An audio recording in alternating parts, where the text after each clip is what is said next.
Hello, friends. This is the Alphalist podcast. I am your host, Toby. The goal of the Alphalist podcast is to empower CTOs with the info and insight they need to make the best decisions for their company. We do this by hosting top thought leaders and picking their brains for insights into technical leadership and tech trends. If you believe in the power of accumulated knowledge to accelerate growth, make sure to subscribe to this podcast.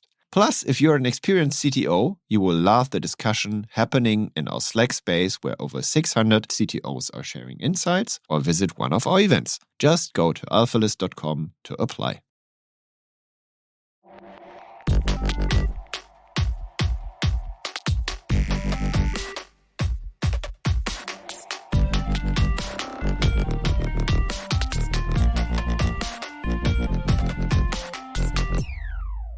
Welcome to the Alphalist podcast. I am your host, Toby, and today with me is a guy called Michael, who is responsible for a company as a CTO that has a market cap of 600 billion. And Michael is sitting in Israel and is responsible for a very large team. And the company, I don't know if anyone was able to guess it already, is called Nvidia. And Nvidia is, from my perspective, like an absolute brilliant company that developed like crazy. I personally own a few shares, to be honest. And it literally exploded in the last years through fields they were exposed to, or they are exposed to heavily, like AI, and I think there are like a few Bitcoin miners as well that use Nvidia hardware. So welcome, Michael. Thank you. Nice meeting with you. Nice being here. Nvidia is a crazy success. How do you got there? I mean, you don't start off as a CTO of Nvidia, right? As a career trajectory. What is your path? How did you get into computing? What is your nerd path? Yeah, actually, I started my career at Intel. It was in the early 80s. And I was at Intel for 16 years, designing microprocessors. One of the microprocessors I designed, actually the first one that I was responsible for in the architecture side, is 860XP, which is, it was the fastest microprocessor those days. It was introduced in the, if I remember correctly, at 88 or 89 or something like this. It was a vector processor that was few times faster than the 486 that was introduced pretty much in the same time, but the software for 860 virtually didn't exist, and therefore 860 basically vanished, and Intel discontinued it at some point, and x86 architecture prevailed due to software compatibility. But this experience taught me a very important lesson that, chips without software is just an expensive sand. You can't do much with it. When I was programming the 860XP in assembly, it was amazingly fast. But very few people program in assembly. And but when we tried to compile something on the 860 from C code, then it was not as exciting at all, and let alone the other parts of the toolchain. So my next project is in the x86 world. I was managing the Pentium MMX design, and that was introduced in I think 95, if I remember correctly. And then soon after that, in 4 years after that, I left Intel. After I actually started, I was a very initial stage of Banias project that turned out to be the lead CPU at Intel in the early this century. And in 99, I left with a few folks to start Mellanox, which is the networking company. And we have developed a state-of-the-art, actually the most efficient and fastest interconnect technology based on InfiniBand standard, but then we moved it to Ethernet. And actually, if you go to Internet, you're most likely going to run through Mellanox devices that are used in all the big cloud providers, like Facebook, Microsoft, Alibaba. All these guys use the Mellanox networking. And about 2 years ago, I was one of the founders and the CTO of Mellanox. And 3 years ago, Nvidia acquired Mellanox. And 2 years ago, the deal was approved. And we became part of Nvidia. And I was named as the Nvidia CTO. And my job is actually, in terms of the team, I don't have too many people reporting to me. But I do work with all the leading technologists in Nvidia. It's an amazing company, the most technological company I've ever seen.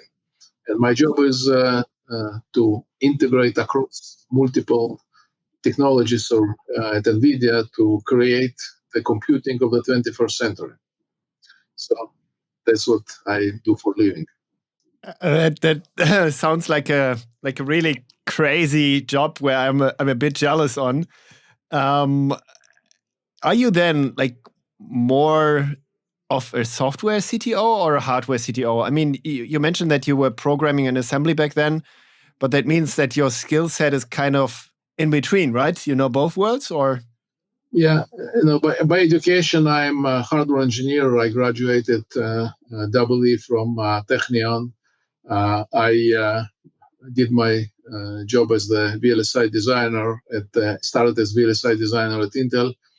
But back to your question, I'm not hardware CTO. I'm not software CTO. I'm a system CTO. It's computing, and computing is the software and hardware working together. And actually, without software, hardware doesn't work a lot. And software doing some hardware to run on it, but it is really a combination of these two that makes the product and that you can build services on. So essentially the best of both worlds. Well, I enjoy the best of both worlds. That's true.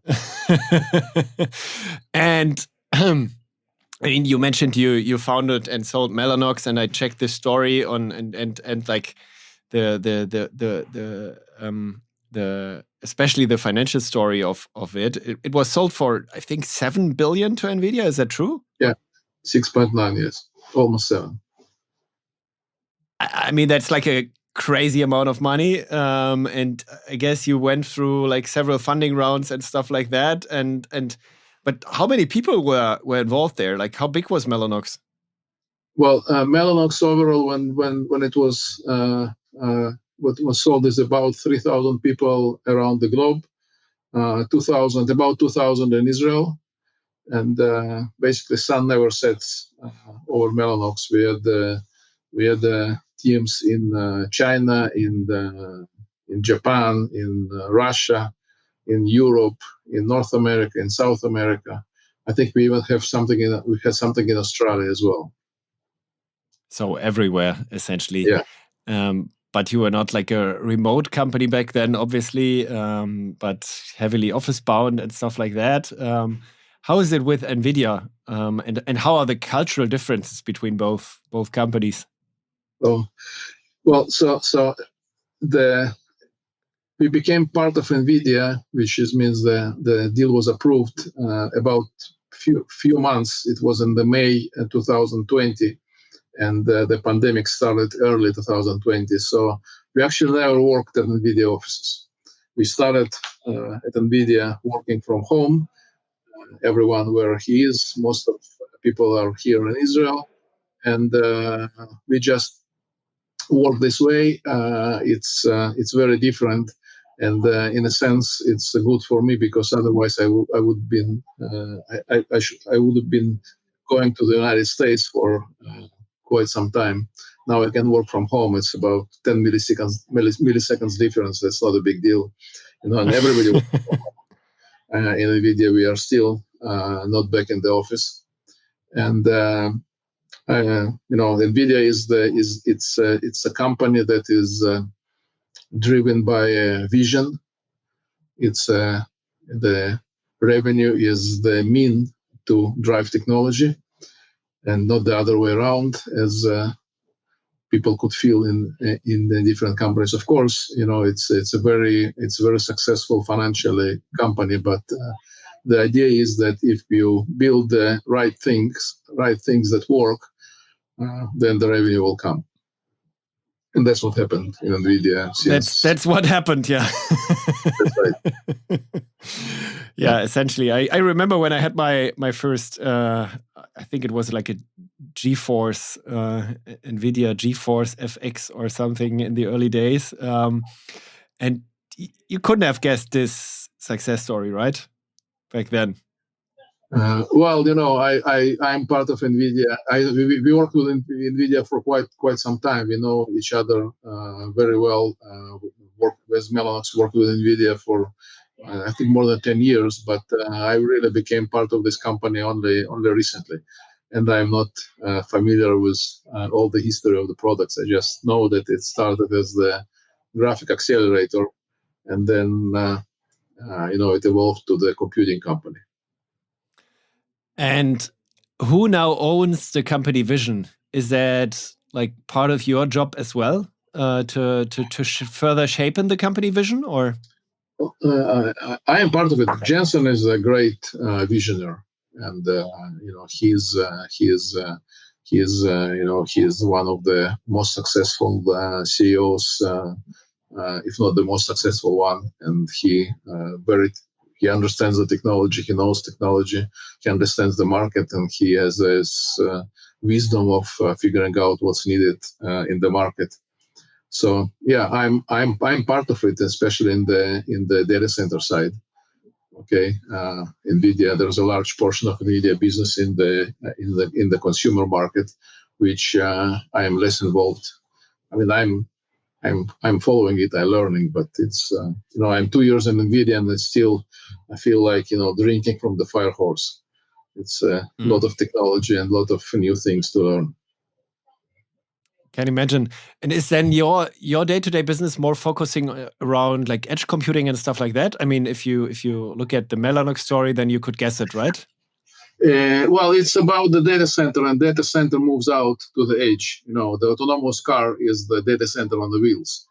Okay, so all these things are it's the same architecture that scales from huge data centers that fit hundreds of thousands of computers to all the way down to the car and outposts and whatever, you name it. And so that's where I'm covering.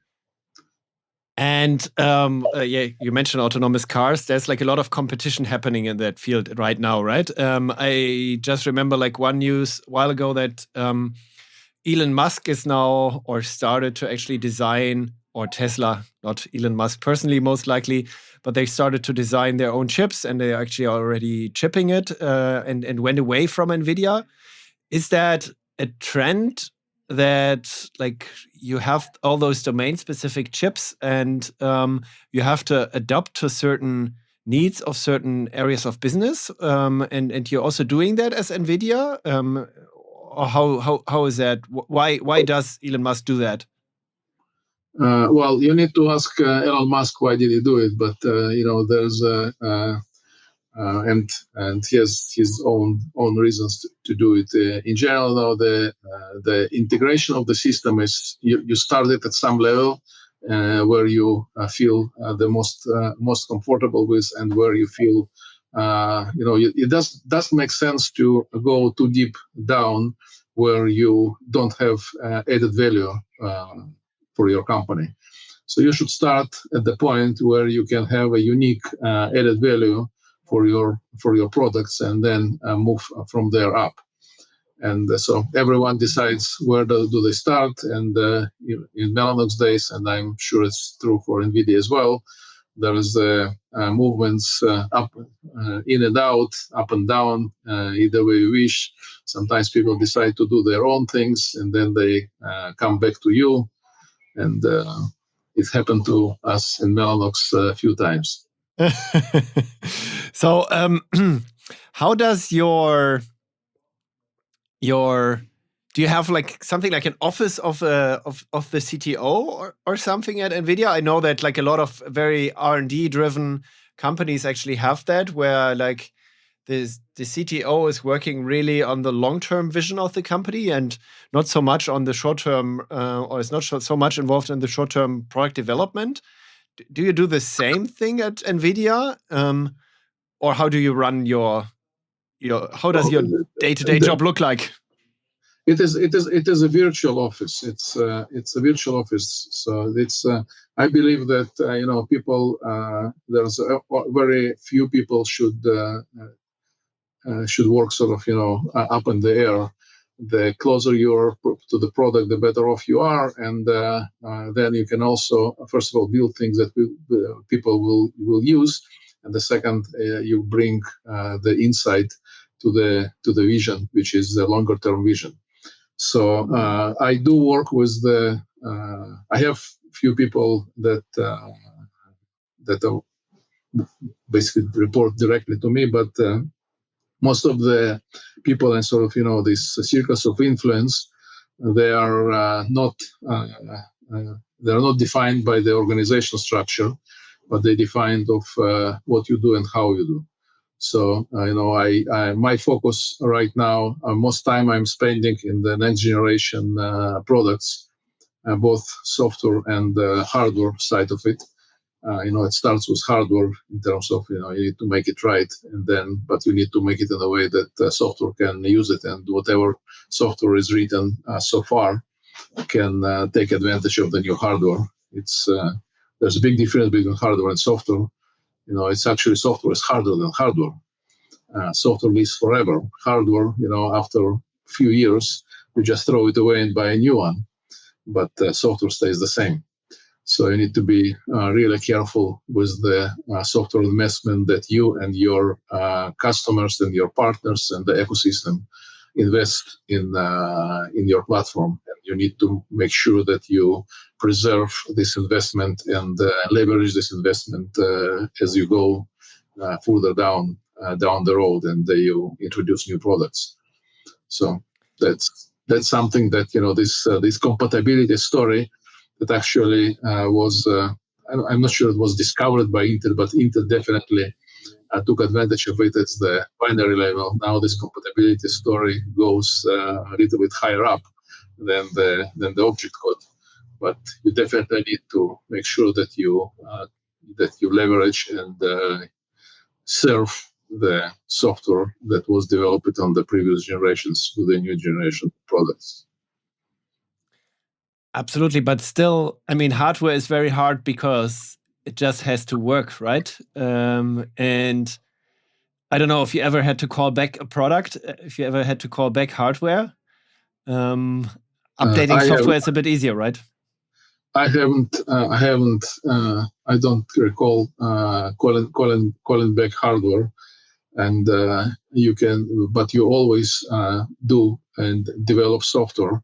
Sometimes in most of the cases you just develop software to explore new capabilities and improve performance. Sometimes look at what you have on your PC all the time. You have patches all the time. Why it's patches? Because there are some vulnerabilities detected, and you need to fix it. So it's not recall. You don't bring anything back, but it's mostly for software. But there's always updates and upgrades, and your product lives. There's the lifetime of the product, and its evolution doesn't stop when you ship it first time or when you sell it first time. How would you say what's the future of companies like Nvidia? I mean, you're already everywhere.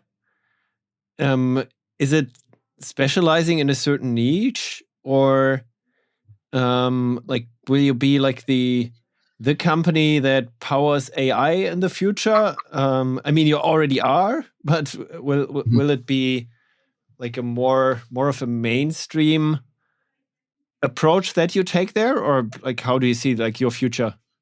Well, it's already mainstream. The way of data processing is now it's basically inspired by this studies of the human brain. It's a neural network model. It's artificial intelligence.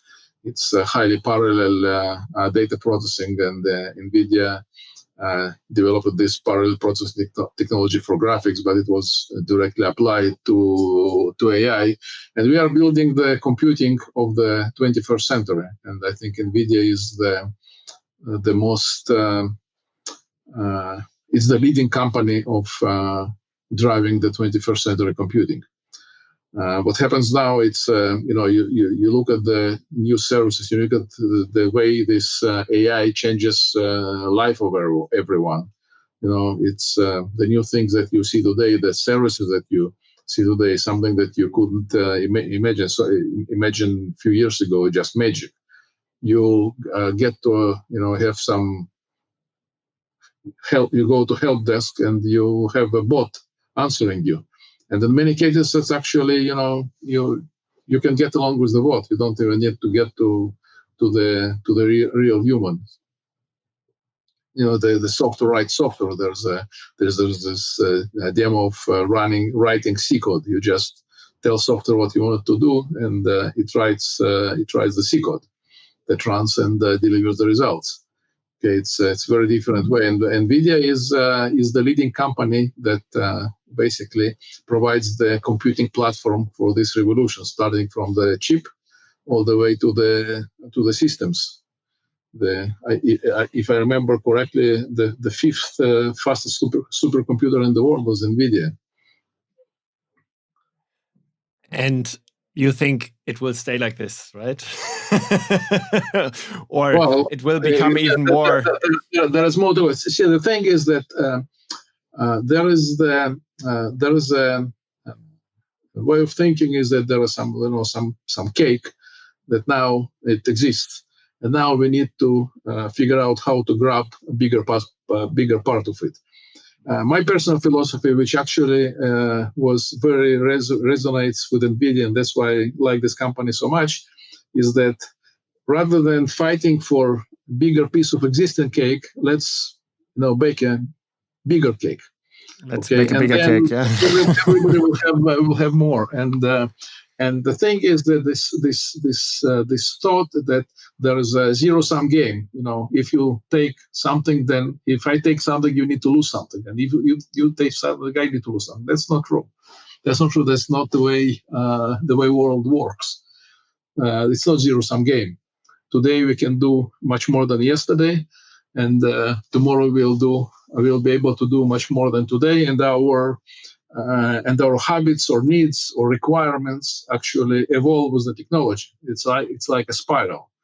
You want to run faster, you ride a horse. You want to ride faster, you invent a car. You want to do it faster, you invent airplane. Then you go to the space. Okay, and it's not something that existed before, and you just need to grab something, piece of it. It's just invention.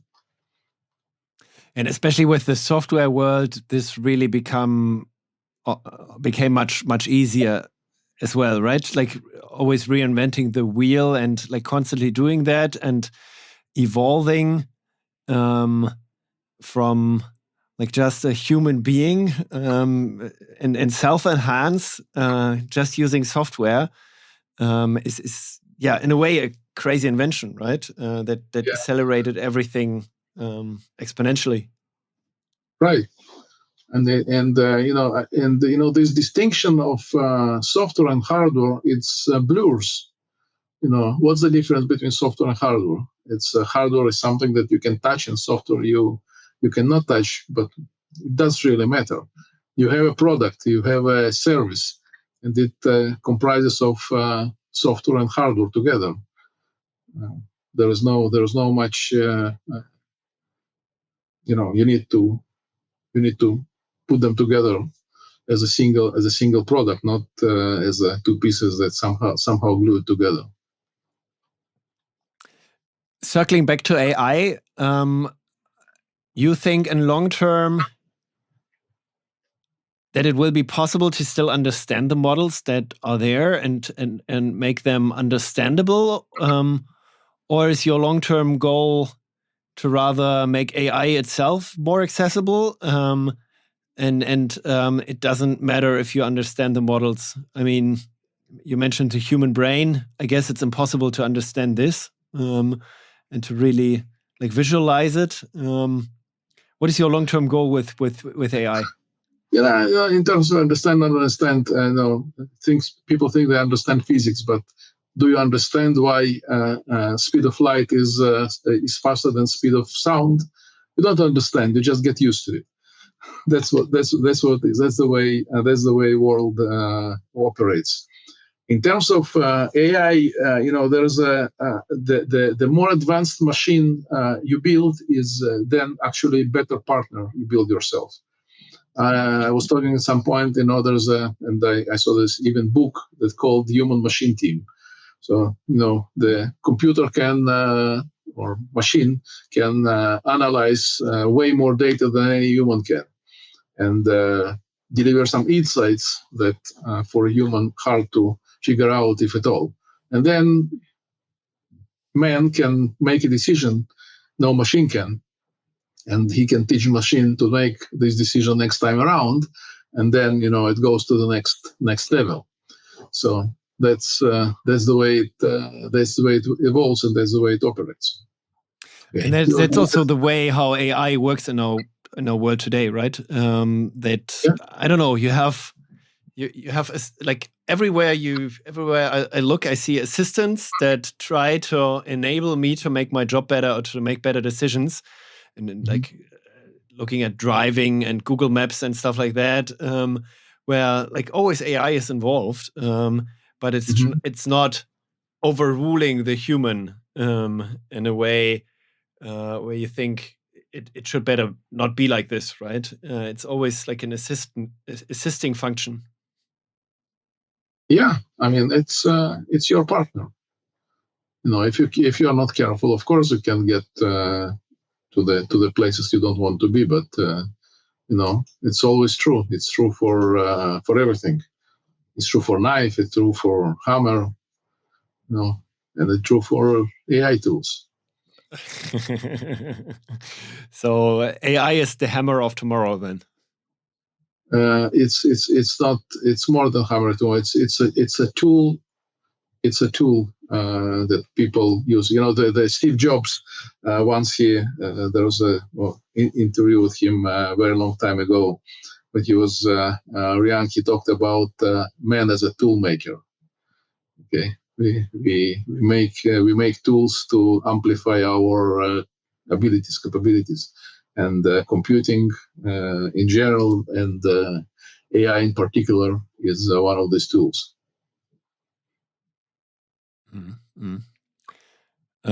So we just have to get used to those tools. Get used to it, to learn to use them, leverage them. And are you also building software products, or will you build software products in long term that make it easier, or that help software engineers to integrate AI in an easier way? Well, we do it today. AI is basically every enterprise, every business will use AI, and but AI is a fairly tricky thing to embark on. And Nvidia actually created what we call Launchpad. So it's like shrink wrap software that once you have hardware that is certified and capable of doing this, you as the business owner, you can have your own data center, your own computers, and use the AI. You can take the pre-trained models that we have in the repository. There's a multiple pre-trained models that you can use for your business. So Nvidia is already doing this. Nvidia is we sell the systems and we sell the chips, but it is software company. Mm-hmm. But in a lot of cases, people just don't see Nvidia or don't realize that Nvidia is kind of behind the technology or backing the technology they're using, right? I mean, if you look at the public clouds, you're behind there, like everywhere, and maybe like, I don't know, people select or pick your GPU or a machine powered by one of your GPUs, but essentially the user interface does never come from Nvidia, right? Or in 90% of the cases. Well, there are tools that and services that Nvidia provides directly, and of course, we are the computing platform of the world, and people build services on top of computing platform. So when you consume the services, you actually interact with the service and not with the platform. You run on platform, but you interact with the service. And when you first, I mean, you were not with Nvidia, so you can speak freely about your first moment when you were touching blockchain and Bitcoin as a topic, which is now partly also powered, or in large portions powered by Nvidia. Did that feel meaningful, or?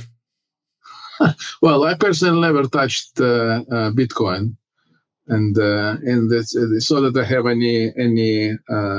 anything against it or for it. I just didn't touch it. Now, in terms of using the Nvidia hardware, for crypto mining and the like, it's a matter of high performance computing, and Nvidia is the platform provider for high performance computing. So obviously, people use Nvidia devices to do these things. But that's like, you just say that's like one of the use cases. But like looking at sustainability behind it, it feels a bit strange every once in a while, right? If you look at what's really happening there. Well, all this. There's a lot of things that go up and down, and this Bitcoin mining is one of them. There's always one thing comes and the other thing goes, and but if you look at ignore these spikes, but look at sort of longer term, the appetite and the need for computing is growth. And actually, it used to be based on or paced by what's called Moore law, that started with that was stated about the number of transistors that you can pack on a single die. So this was sort of the innovation on the very basic level, providing twice as many transistors for chip designers every 2 years. So you have more resources, you can do more things. But in the last 20 years, there's the new law. It's Jensen Huang. He is the CEO of Nvidia. He actually made an observation about 7 or so years ago that compute power or computing performance grows 2x every year, almost 2x every year. And that's beyond. There are some things that you can always get from the process technology, but there is also new ways of computing, new algorithms, new ways to do the domain specific accelerators, and actually building a new unit of computing, which is a data center. Data center is just a big computer. It's one big computer. I think maybe 20 years ago, well, less than 20 years ago, but at some conferences, Google said that what they have is they have the biggest computer in the world, and they just manage it. And so data center is just one big computer that runs its own operating system and runs its own services, applications, very different than traditional von Neumann machine doing this. But this way you can accelerate your performance and get more compute power the rate of 2x a year. So if you look at just look at the top 500 list, the fastest supercomputer. The fastest supercomputer today is almost 1 million times faster than faster supercomputers 20 years ago. And 20 years ago, the step was only 1,000 times in 20 years. So, are you excited when you think about quantum computing? Yeah, it's definitely interesting. It's definitely interesting. It opens up new opportunities. It seems like it's depends whom do you talk to, but it is quite some time away. But in Nvidia, we are sort of moving or getting ready, and not just as a company, but as the ecosystem for the quantum computing. But we have the what we call Q quantum, which is the way to simulate quantum computers. So now you can today use Nvidia platform to develop algorithms that will be running on the quantum computer once it's available. And given the complexity of these things and the time it takes to develop, so if you start today, you will be ready when quantum computer shows up. Like 5 to 10 years from now, it depends whom do you talk to. 5 to 10 years, you would say. Okay. Looking forward to that time. And you think it will immediately change everything? Well, nothing really changes immediately, but it will definitely enable to solve the problems that are unsolvable today. And do you think it will be a good thing? I mean, in the wrong hands, it could also cause... So there are two statements. One, I think it will be a good thing because everything that happens is good. I'm just optimistic. Will it get to the wrong hands? Of course, everything gets to the wrong hands. And then we need to be able to, to handle it. Okay, and the more compute power you produce, you make available for people. Bad guys also use it. Obviously, I like your optimism, and I'm also myself very optimistic. If you look at what you could tell other CTOs from your learnings in the last years, especially also looking at your expertise between hardware and software, what would be like your 3 biggest learnings you would give shout out to CTOs out there? Well, first of all, don't assume. The biggest thing, I think, it's not just CTOs, but definitely for CTO, is to internalize that world develops exponentially and not linearly. So whatever you extrapolate exponentially. And don't think that something which was not possible or considered to be impossible today will be impossible tomorrow. That's, by the way, why I like to work and to work with the young guys, unexperienced. There's the people that are experienced. They know what can be done, what cannot be done. They do what can be done. They don't do what cannot be done. And young guys, they don't know what cannot be done, so that sometimes they do it just because they didn't know that it cannot be done. So, don't wave, don't cross over ideas just because they're absurd, and don't afraid from confrontations and new things that basically gets you out of your comfort zone. Don't stay in the comfort zone. That's a good learning. Is that also the reason why you, as Nvidia, seem to be hiring a lot of junior people as well? Yeah, we hire junior people. We hire a lot of people. Just in Israel, we're hiring few hundreds of people a year. I mean, new people. We're hiring. I think, by the way, retention of existing employees is more important, and needs to be. I consider myself, in Israel, we hire every day we hire about 3,000 people a day, because we have 3,000 employees in Israel, and every day they leave. They stop working, and we need to make sure that they will come back tomorrow. So we need to hire them today, so they will come back tomorrow.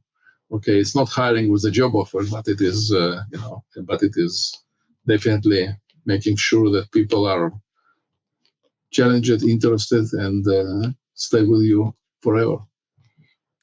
But that's also what especially is attractive to people working in tech, right? To constantly learn. And I can imagine that, you have a lot of challenges to solve that that people can grow with and learn with, right? Yeah. And, the thing is that what we are doing, you cannot learn in the university or in any other school. It's just because these things don't exist. So the only way to learn it from your experience, from your mistakes. Another advice, don't be afraid from failure. Failure is the lesson, and not more than that.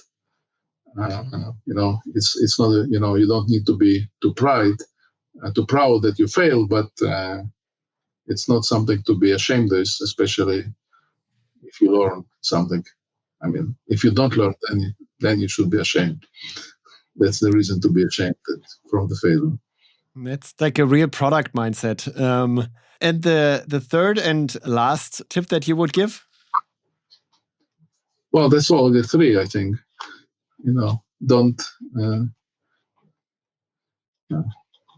just look at everything as a new things are always great and always there. Don't afraid from unknown.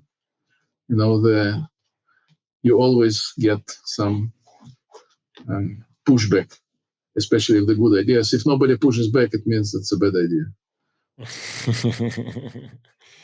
Yeah, or a bad company.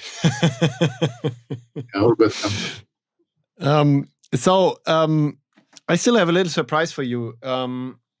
Curtis Preem, who's one of the Nvidia founders, actually gave me like an old graphics card that is, I think, 15 years old. And the GPU actually has like a little secret Easter egg that you can use with the earliest version of CUDA, which was released back then at the same time.